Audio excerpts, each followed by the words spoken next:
Evening বন্ধুরা, এখন বাজে ঘড়িতে সন্ধ্যে 6:50 মতো।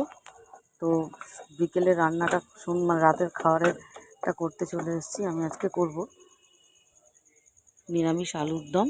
তার জন্য গ্রেভিটা আমি তৈরি করে নিয়েছি। দেখো, তেলে দিয়েছি সাদা জিরে, গোটা গরম মশলা আর আদা, কাজু, টমেটো বেটে ওই পেস্টটা আমি কড়াইয়ে দিয়ে দিয়েছি। দিয়ে এবার আমি আলুগুলো দিয়ে দেবো। আলুগুলো দেখো আমি সুন্দর করে কেটে শুধু হলুদ দিয়ে আলুগুলোকে তেলে ভেজে রেখেছিলাম। আর এখানে তৈরি করে রেখেছি একটা গুঁড়ো গরম মশলা। গরম মশলাটা আমি তৈরি করেছি সব রকম গোটা গরম মশলা যেরকম আমাদের ঘরে থাকে, এলাচ, দারচিনি, লবঙ্গ, তারপরে হচ্ছে তোমার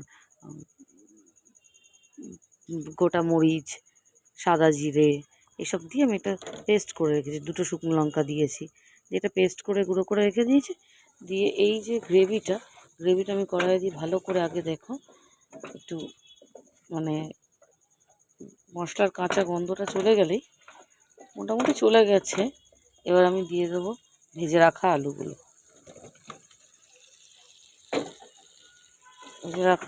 দিয়ে দিয়েছি বন্ধু আমি।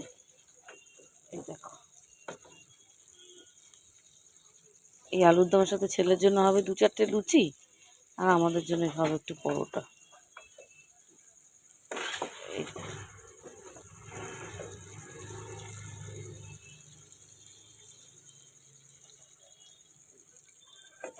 আর ওপর থেকে দেখো আমি দিয়ে দেবো ভাজা মশলাটা, যেটা আমি ভেজে রেখেছিলাম আগে দিয়ে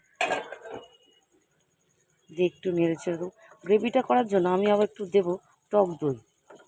তোমরা কী কিরম খাও জানি না, একটু টক দই দেবো, দিলে গ্রেভিটা একটু ভালো হবে। টক দইটা আমি দিয়ে দিয়েছি। দিয়ে এবার এটাকে ভালো করে মিশিয়ে নেবো সব কিছুর সাথে, পুরো গোটা আলুটার সাথে একটু মিশিয়ে নেবো। এইদিকে দেখো আমি গরম জল একটা বাটির মধ্যে ফুটতে দিয়ে দিয়েছি। এটার মধ্যে গরম জল দেবো।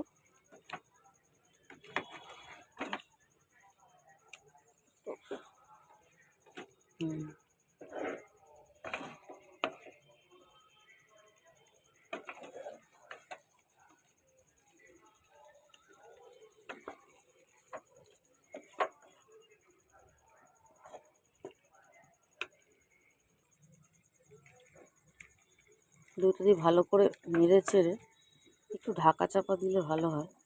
এদিকে আমার গরম জলটাও হয়ে গেছে, গরম জলটা আমি দিয়ে দেওয়ার ব্যবস্থা করবো। দেখো বন্ধু, গরম জলটা দিয়ে দিলাম। এবার আলুটাকে একটু সেদ্ধ হতে দেবো। সেদ্ধ হওয়ার পর এখানে 1 চামচ ঘি অ্যাড করবো, করে ধনেপাতা দিয়ে নামিয়ে নেব। একটু ঢাকা দিয়ে দিলাম, আঁচটা একটু হাই ফ্লেমে করে দিচ্ছি।